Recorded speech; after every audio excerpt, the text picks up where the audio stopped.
কথা বলে দিই, যদি আসি, যদি বিজয়ী হই, তাহলে সব থেকে বড় কাজ যেটা আগে করবো সেটা জি বাংলার সাথে আগে বসবো। আগে বসো, হুগলির দিদিদেরকে আগে ডাকো।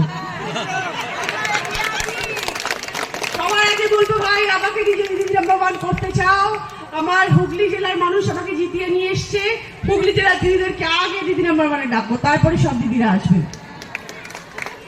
চেষ্টা করবো। অনেকে গেছেন খেলতে, আমি জানি অনেকে গেছেন, হয়তো এখান থেকে কেউ গেছেন কিনা আমি জানি না, কিন্তু প্রচুর মানুষ এরকম আমাকে বলেছেন। আমরা কেউ বলেছে সিঙ্গুর থেকে এসছি, কেউ বলেছে আমি চুচুড়া থেকে এসছি, এরকম অনেক জায়গা থেকে, কেউ চন্দননগর থেকে এসছে, অনেক দিদিরা এসছে। এখন সব মনে করে আমার, তারা বলে আমরা হুগলি থেকে এসছিলাম। হুগলি দিদি আপনি এখনো আমাদের পুজো দেখেননি, আপনি এখনো তো জগদ্ধাত্রী পুজোর প্যারেডে দেখেননি, আমাদের এখনো চন্দননগরে পুজো দেখেনি। সত্যি দেখিনি, আমি আজ অব্দি যাইনি কোনোদিনও চন্দননগরে পুজো দেখতে, এইবার দেখবো আমি।